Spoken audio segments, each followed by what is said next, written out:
Oh yeah. Here we go! Here we go!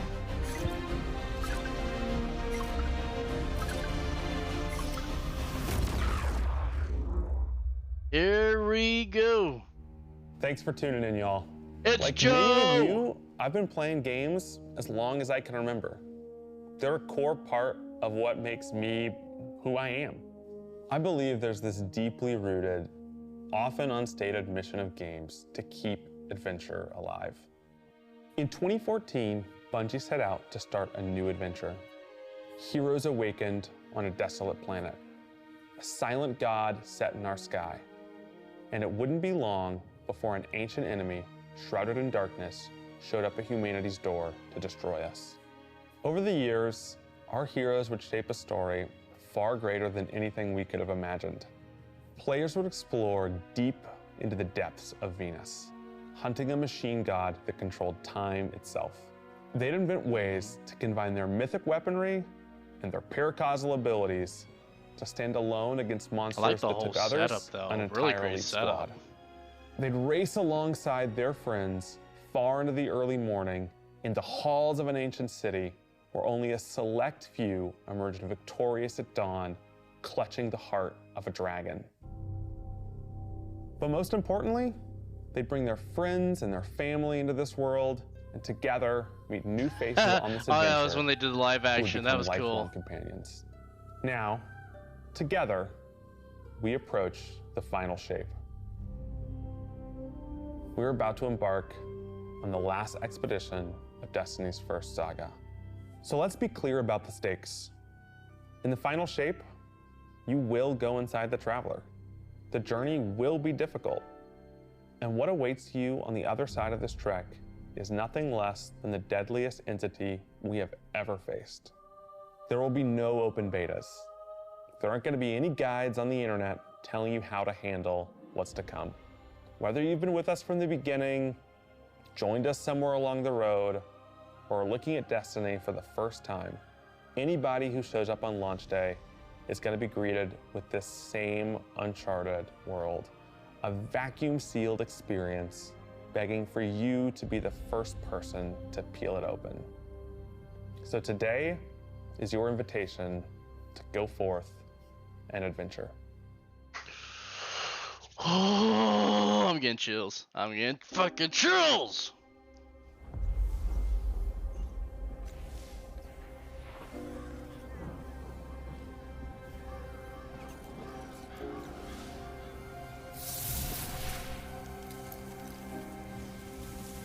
After all these years, we never talked about it.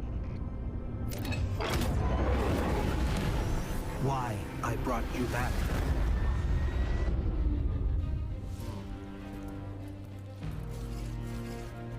Why you were chosen.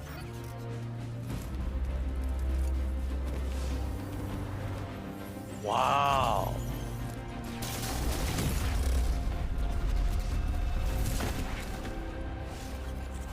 The truth is, I didn't know then. Ooh, Gallahorn. It was just Gallahorn.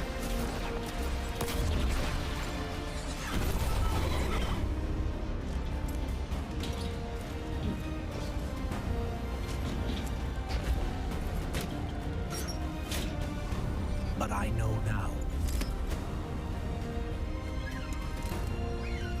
After all we've seen, all we've lost, this fight might be our last. So I'm asking you one last time to rise.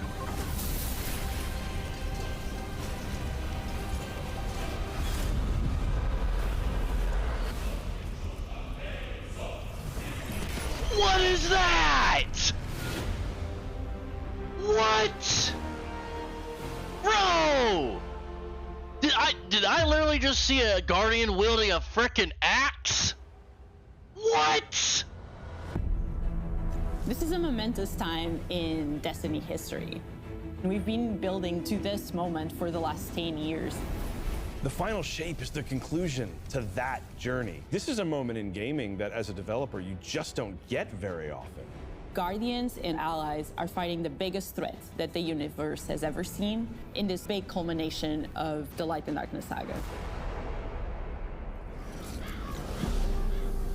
When we were thinking of what the final shape could be, it had to be a lot of different things. It needs to pay off this epic confrontation with the Witness that we've been setting up for years. It has to bring you closer to your allies in the Vanguard. It has to be this place that makes you feel nostalgic for the entire journey you've been on. When we were resurrected by Ghost at the very beginning of this story, we didn't know why, but it was for this. The Traveler is asking us for help. And it's our responsibility to protect every living thing in the universe from what the Witness intends to do.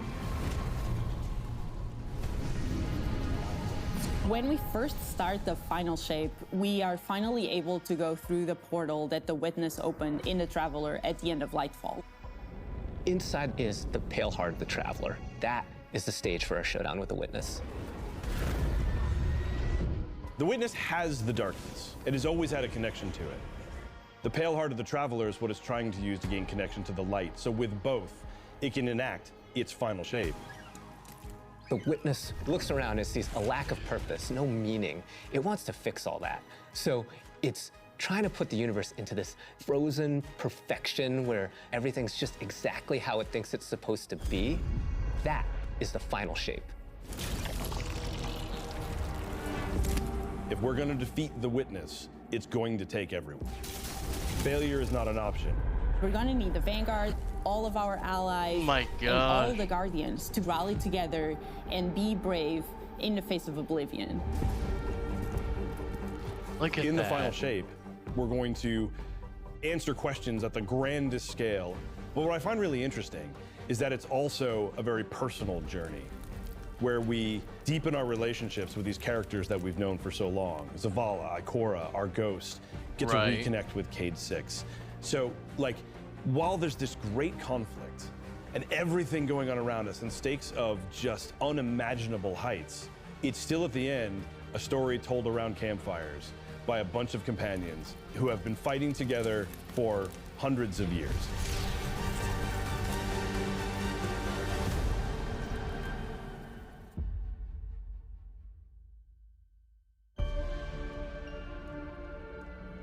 In the final shape, we're going through the portal that the Witness has opened up to confront it and stop the final shape.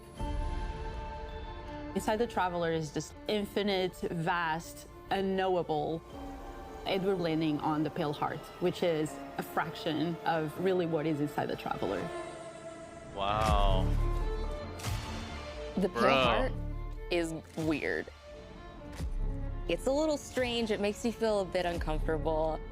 And it is also just so cool and artistic in the best way. Wow. The Witness entered well ahead of any Guardians, and so it's had time to kind of shape what's there. When our Guardian enters, the rest of the Pale Heart starts getting shaped also around what we've experienced. This is the Traveler recreating the world in front of you as it saw on your journey. Okay. One of the most memorable locales from Destiny's past is the D1 Tower. It's really a labor of love from the Destiny team.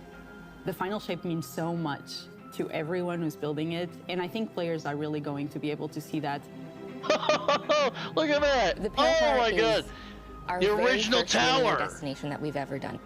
of I would love it if D1. players felt that they began their journey in a place of safety and feel it escalate in danger, in surrealness, because there is God, I love this the artwork, beautiful though. evolution of the space. Love the artwork.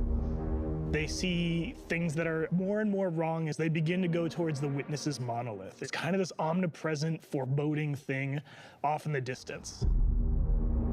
The So that's the weirdest Witness's things monolith, happen as you get okay. closer to the monolith in the Okay. form of reshaping. Kind of like deconstructing things and putting them back together just wrong. The sense of scale you get out there, like as you're exploring these spaces and you're jumping on these reshaped cuboids of Earth, you feel tiny as a Guardian. You feel alone. You feel like you are not the force to be reckoned with that you have been. You're not the God Slayer right now. You're just this little person jumping from these massive pieces to massive pieces. One of the things that we really tried to also capture is that the Witness keeps throwing everything it has at you. And so you're going to fight these new enemies, the Subjugators. Subjugators are the We got a new that you're enemy! gonna be facing. We got in a the new final race! They have an enhanced power set.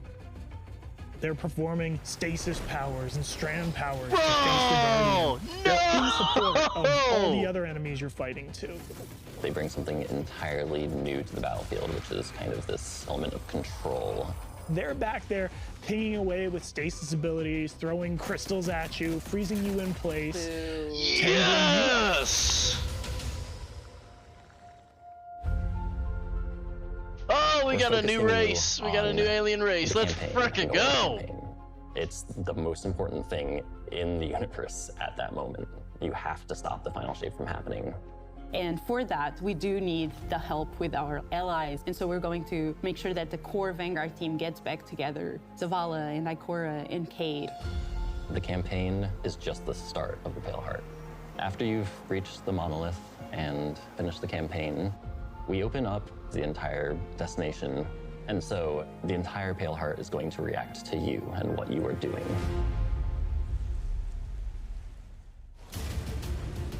The campaign in the final shape doesn't look at really the end artwork. with the I love final the artwork. mission. I love the raids structure. are where you defeat like the big bosses. So it's only natural that when you are going to confront the Witness, you're going to do that in the raid. But that might not be enough. This is a moment where we need to rally all Guardians to be able to overcome the final shape and the Witness. My heart's pounding right now.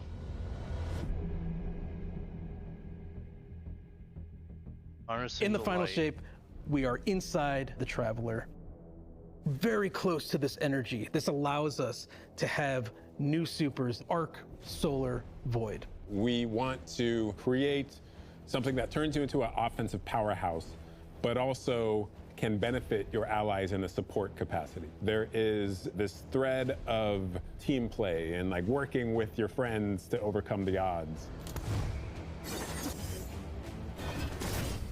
Look at The Warlock that! Super is this ultimate expression of solar energy coursing through Frickin' your wielding an body. axe! This Solar Warlock Super is a callback to Radiance from D1. Other than Golden Gun, this is the only other first-person super in Destiny right now. Your melee's like all these projectiles going off, doubling the amount of projectiles. Your grenade almost being sentient as it searches around, and then it hits a character and bounces off and goes to another one. And you're so overflowing with this energy that you are also giving it to your allies, allowing them to have their solar weapons supercharged, applying Scorch when they're shooting.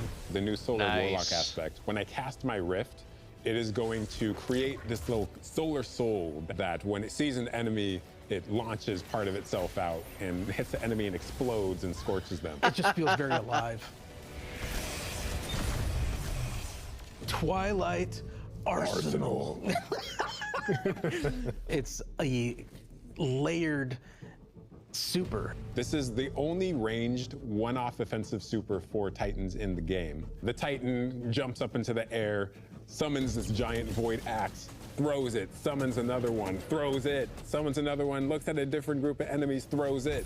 And when these axes fly through the air, they stick into the ground or an enemy, do their void gravity thing where they suck a bunch of energy and enemies this in is and then Void explode. 3.0. But that doesn't destroy the axe. The axe sticks around, and you and your allies can go and pick up that axe and start rolling on enemies with it. This God, super is that's insane dope. to That's me. dope. The Void That's Titan dope. aspect, I press and hold my grenade button to consume my grenade and turn it into the shield. The more damage it takes, the more it charges up, and then I can release that, and it creates this blast that deals massive damage. Whoa! the Hunter Arc Super. Arc is all about finding the shortest distance between 2 points. The Hunter kind of rears back, takes this knife and throws it across the world, and then is able to blink to its position, do the slash that just decimates anyone nearby. One really great thing about that is not That's just cool. you do it once, but you're able to do it 3 times, along with devastating attacks each time you do it. The Hunter has an aspect. We take our staff, we twirl it in the air, which propels us upward. It creates this burst, which amplifies you and any allies near you. It almost makes it feel like you're playing a fighting game, right? Like these combos that you're chaining together That's to do cool. these different moves. It like takes that sandbox to the next level. The more aspects we have, the more capable we are to do that. It feels like you're like riding the lightning, you know? Like that instantaneous, like... That was good, but I think That's it's more pretty cool. You know? I like it, I like it.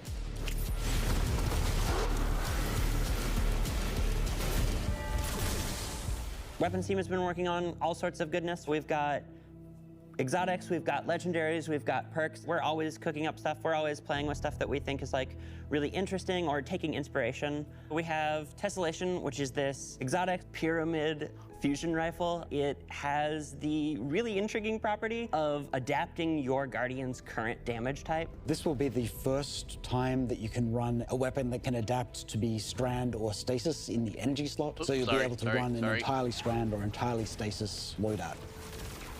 Tessellation has the additional property that you can special reload to reshape your grenade and suck it into the weapon, and then fire out a super destructive single projectile. It's a really special weapon. What's the one specific exotic that I can make that's like really zany that you would like right now? What if Golden Gun was a sniper rifle? What if you could harness the might of the Traveler? You know, we had a moment where we saw that Traveler Beam cutscene. I know people on Weapons went, I kind of want that. You're like, that is incredibly dope. So we've got this opportunity to bring back these iconic Destiny 1 weapons, but really turn it into something that feels unique in Destiny 2. We have to bring Kvastov into the fold. The Red Death exotic pulse rifle. And Dragon's Breath. Shoot, sorry. Burn the world, burn it all. In the final shape, we have new weapon subfamilies coming, broadening what existing weapons can be. Really, like, bordering on exotic functionality. So it looks like they're bringing for example, we've Kvastov got back. a Fuck rocket pistol yeah. sidearm subfamily. We always liked the special ammo sidearms. This fires tiny, slow-moving rockets. They hit very hard, do a bit of AoE damage. Bro. They have a mixture of regular weapon and rocket launcher stats. We're also doing a new support weapon subfamily. The support frame auto rifle is a type of legendary auto rifle. It'll let you switch seamlessly from firing at enemies to healing your allies.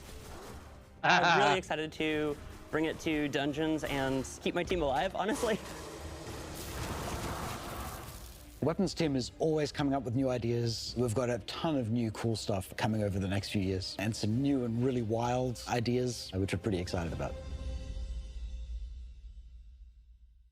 Come on, take a load off. We've got a lot to cover. This place is only big enough for one dashing hero type, and that's me, so... I'm back! Hey! You two, give me a sec. I was magnificent. This is great. Anyone want a hug? Get your rock off my map. Worst case scenario, you die. But who knows? Maybe you won't.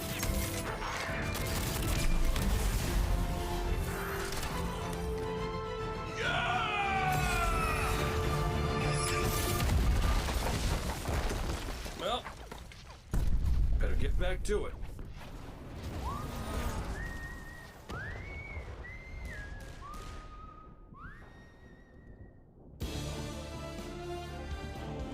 In this moment where we're driving to the end of the Light and Darkness saga, it's great to see Cade return to this world at this moment with all this change about to culminate with this confrontation with the long-standing enemy, the Witness. Cade is the quintessential hunter. His presence casts such a long shadow over the story of Destiny, whether it was when he was alive or when he was dead. What Cade goes through in this journey, how he serves as a catalyst for the other characters, the events that are uncovered to have brought him back. This is how the story had to end. There was no end to the Light and Darkness saga that didn't have Cade here alongside his friends to finish the job. Once we started digging into the nature of the Pale Heart. I think that crystallized Cade's role as a guide. Cade is Virgil, and he's our guide through this other place.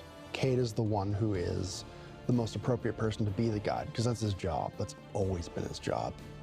It just feels so natural for Nathan to be back in the booth. It felt amazing to just see him slip back into the role, like, without missing a beat. Right, instantly.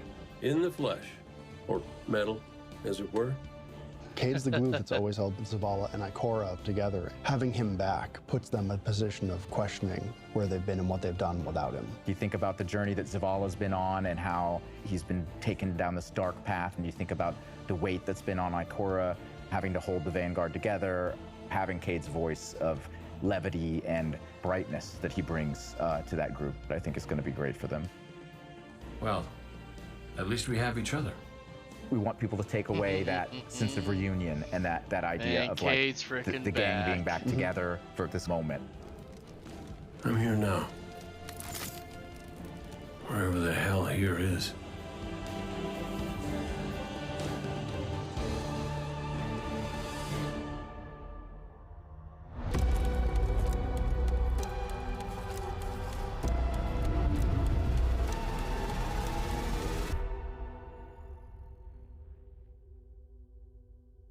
Unlocking the path. Guardian, the witness poses a dire threat. And the Witch Queen holds the answers we seek. But only if we contend with her sister, Xivu Araf. It rests with me. Will you come back from this? Do not be afraid.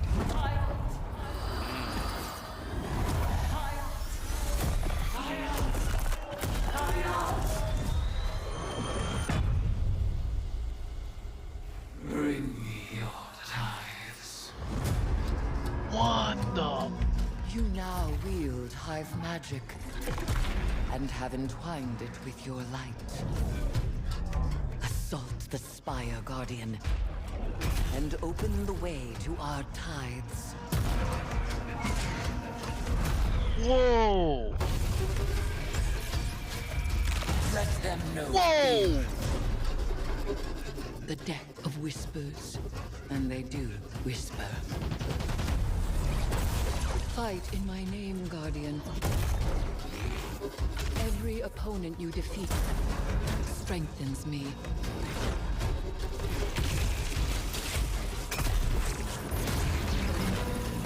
My appetite rises for your brutal tribute.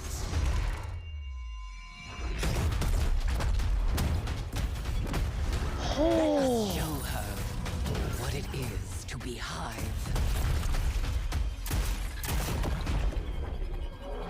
You have found the horn of battle. You Is that are Xivu deserving Araf? of the greatest death I can bestow. Season of the Witch, yep! Oh! Was that Xivu? Season Was of the that Witch is our Xivu opportunity Araf? as players. Oh! We've been annihilating and breaking Hive spells, and now we finally get to cast them. At the end of Season of the Deep, we learn that Savathun has the key to getting into the portal that we need to go into. That means we have to go find Imaru, her ghost. Imaru's like, not so fast. We've got a bigger problem first, and that bigger problem's name is Xivu Araf. If we Oh fight her, my she only God. gets stronger. Eris has an idea. It's a really good It's idea. a wild ass idea, yeah. She determines, like, well, the best way to fight fire is with fire. We are channeling all of that energy that we're creating by going through, by eliminating enemies, and we're tithing to our friend Eris. Bring me your tithes. What does that mean for the characters and the player to kind of like be like Savathun? And that's where we went down the path of having Hive Eris. We want to extend that magical Wow. fantasy into the player then. That ability to have overwhelming magical power, that risk and reward into all of our activities and systems experiences. And so that's what led us to come up with things like Deck of Whispers. It's this magical deck of cards that creates amazing synergies with your build-craft meta and with buffs and the activities. They can then choose these cards at will, whichever ones they want, and then that really leans into the build crafting. You actually are getting cards that you can then use to place on the battlefield and change the way you play. I'm such a sucker for deck building. Oh, like that's being able to pretty bring cool. that element into That's Destiny interesting. gameplay has just been like, That's oh, actually just very interesting. really fun. Wow.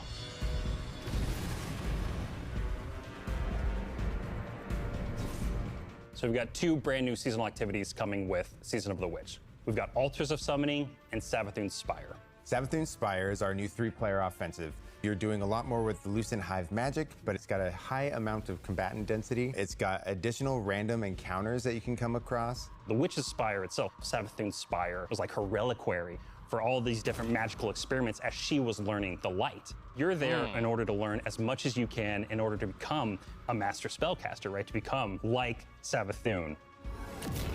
That's cool. The Altar of Summonings activity is really exciting because you can spend like 20 minutes in it or you can spend 2 hours in it. It's a 3-player experience that you can hop in and hop out of. As you're going through this activity, you're filling the tithing bucket. As that tithing bucket is filled up, you'll get progressively more rewards. And then finally at the end, it'll cash out and you'll get a whole mess of rewards. Okay. We really wanted to make sure that there was a home for any exotic mission content coming in seasons after the year has passed. And so we developed what we're calling the Exotic Mission Rotator. Right away, we're getting Presage, Vox Obscura, and Operation Seraph Shield. This is some of the most fun content the team has making. It's some of the content the fans and players of Destiny love the most. The most exciting thing, outside of just the missions themselves, is that every time we put a mission inside of that rotator, the exotic that comes alongside of it will become craftable.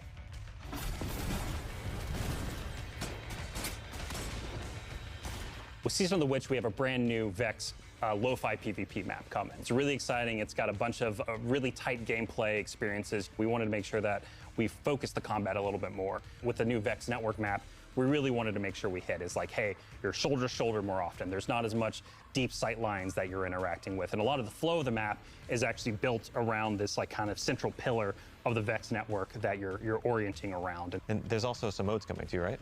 We've got a new PvP game mode coming that's all about relics. It's about multiple relics, so it's not just one like the Scorch game mode from the past. So we've got the shield coming from Vault of Glass, we've got the spear back from Season of the Risen. And we've got the scythe from Season of the Haunted. Yeah, so you're gonna be reaping Guardians with that thing. Nice. It's a lot more tactical gameplay. It's all about running around the map, claiming these relic dispensers, and then grabbing them in order to push for victory. I will take what I need. Interesting. The words in my throat are the weapon in my fist. We were feeling pretty Hivey this season, obviously. There's something in the air. And so when thinking about like, what's a good raid reprisal that would really suit this very Hivey season, there's only one answer.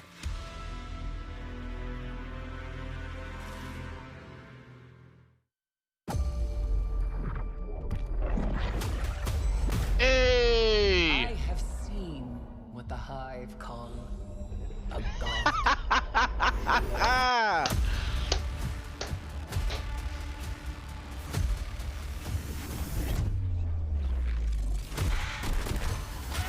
Yep, the new reprised raid, yep.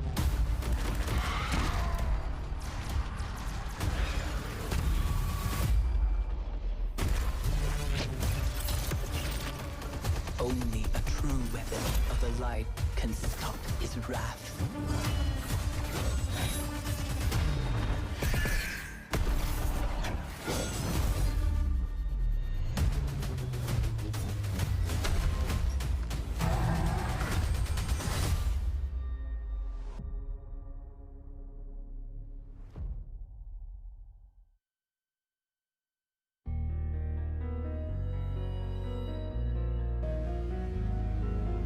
Heading into the final shape, we really want to rally all Guardians at the end of the Light and Darkness saga.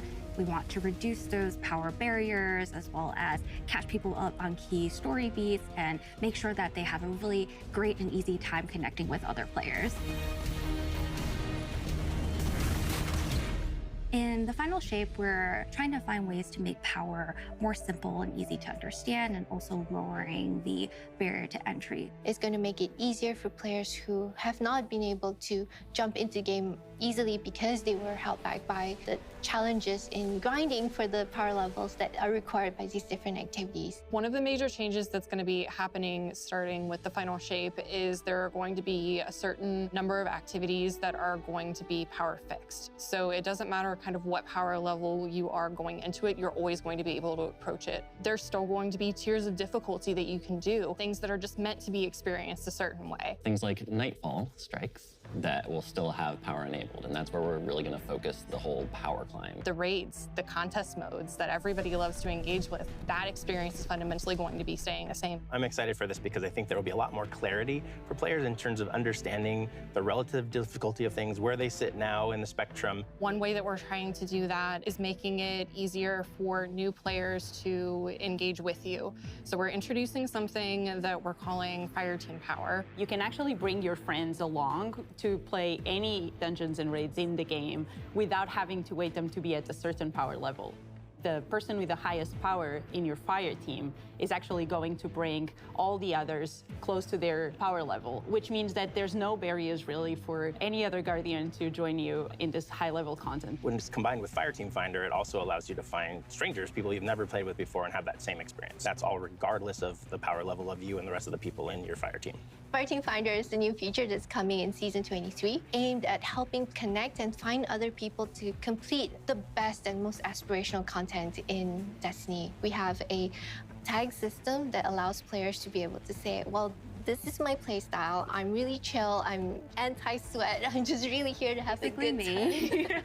Exactly. Tags really allows players to show a little bit more personality, show a little bit more about what they're about. I think what's really great about it is with this launch, we're also looking at including inclusion tags. As an example, one of the inclusion tags that we have are for colorblind players. Hopefully the inclusion tags will bring players closer to finding their community and even closer to the people that they're playing with. So once a listing goes live, players will be put into a listing lobby where players can gather, they can communicate with each other. So we wanted to make it as convenient and as easy as possible for players to not just sit and stare at a screen for a long time while their listing actually fills up. As a gamer who's typically more solo, I'm especially excited about this because it really is about helping reduce that anxiety and burden that comes with trying to make a new connection. Yeah, I'm gonna definitely try that out, the Fire Team Finder. I'm gonna see how The that feature works. coming out today that I'm works. incredibly excited about is Timeline Reflections. Essentially what we have done is we've went back to previous expansions and pulled out missions that we felt really represent key narrative beats within our story. We are going to have a mission for Forsaken, mission for Beyond Light, as well as a mission for Witch Queen. Thanks for the memories, Guardian.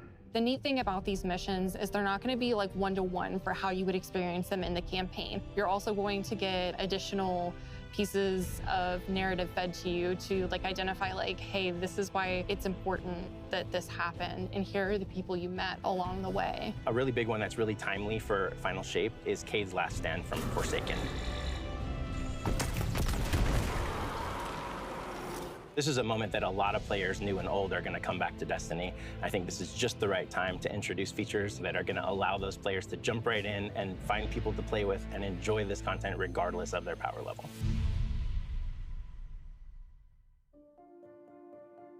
Cool. We're reaching the end of this 10-year journey. What comes next? The episodes. And the new way we're going to tell stories moving forward. What's really important about episodes is that it's a really big shakeup to what we've been doing. Instead of providing 4 seasons a year, you are going to get 3 larger episodes. And so the first 3 episodes in this coming year are called Echoes, Revenant, and Heresy. It's coming right after the Final Shape. And the theme for the year is going to be all about the consequences and aftermath of the Final Shape. I think what's really the cornerstone of the episode model that we're building is the 3-act structure.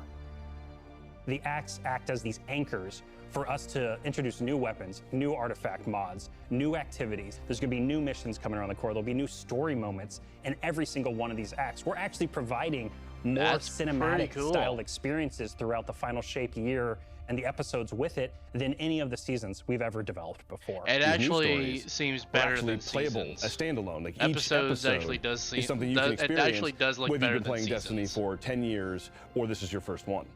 You're going to be able to basically enjoy them in any order you want to. I think the opportunity with this big epic moment is that we get to innovate the game. We get to move the game forward. It's all about change frequently. It's all about deeper story moments. It's all about more weapons, more loot, more often. And it really provides the team with a platform to go much deeper into the themes and fantasies and story.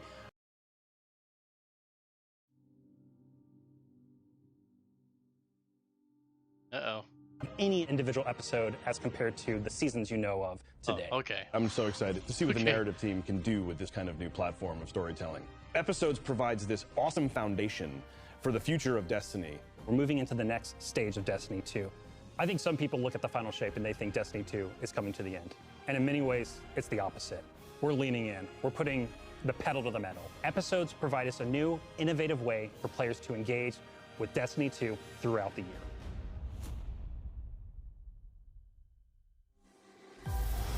What makes a guardian a guardian? Devotion, bravery, sacrifice. We know that we were chosen for a reason, by something greater than ourselves. Guardian. Guardian? Eyes up, Guardian. Shaped by the fires of each new battle, we are forged and sharpened into what we must become for the fight ahead.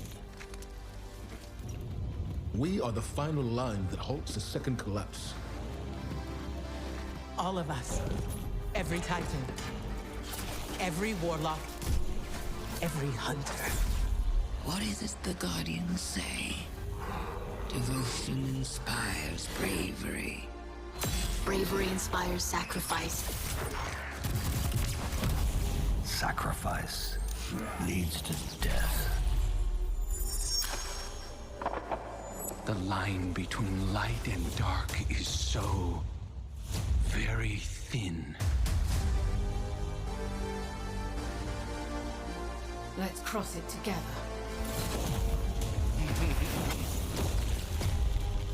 There are things out in the dark that only the dark can overcome. Trust me. You've heard the stories of the Traveler's sacrifice, of darkness descending upon humanity.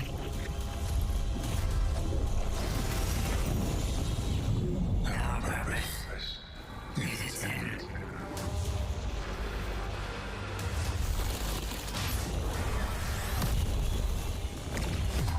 This time, there is no escape.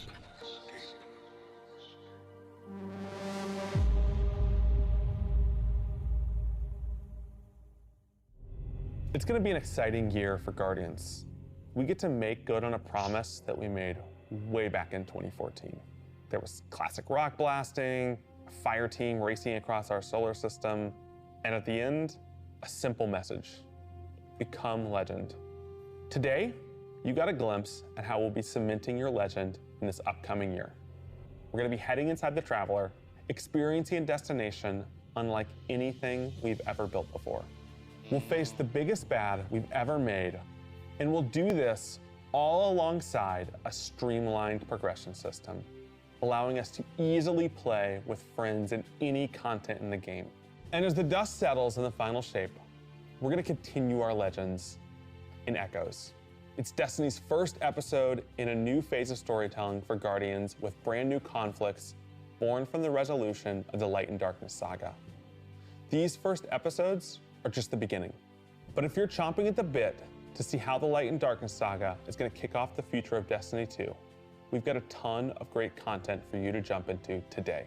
Going live after this, we've got Season of the Witch, with a new story, new weapons, new armor, new activities, and new PvP content, all alongside a series of story catch-up missions, allowing any of your friends to jump into the game and get up to speed on what's happening in this world. Then, next week, a brutal reprisal of Crota's End is going to join the ranks of our aspirational content. I can't wait to see you all in the Throne World as we learn more about the final shape and how we can stop it. Yep.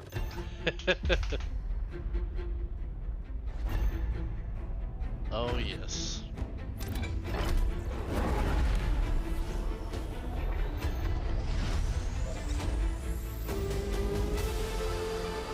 Do not be afraid. Bring me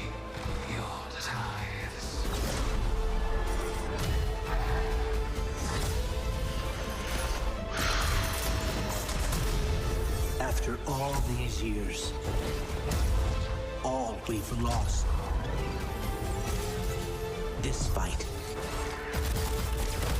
might be our last. So I'm asking you to rise one last time.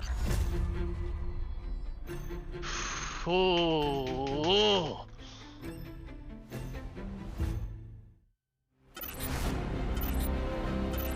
Oh, the collector's edition reveal.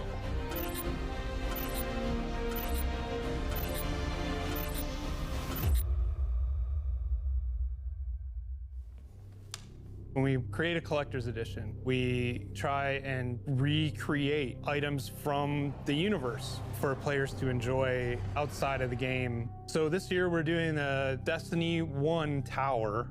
We really try to work hard at thinking about 10 years of Destiny and how best to encapsulate that experience. Even as the game dev who've worked on it since day one, like I think having it be the tower is super exciting for us because it's going to kind of catalog your journey of a player from when you first started playing Destiny all the way to now. I want it. The tower, it's kind of like the beacon in which your place you call home. You get the tower, and then there are actual figures of the Vanguard mentors that accompany that architectural model. And there's a lot of like hidden messages and hidden things. There's gonna be some fun surprises. We're always trying to push the envelope. And so we've been playing a lot with magnetic locks and sound effects, lights, just sort of make this experience as a whole really special. It's sort of the perfect symbol of Destiny. I'm so excited for it. Me too. That's cool. That's actually pretty cool. That would actually go perfect right there on my display. That'd be really cool to have. So February 27th, huh? All right.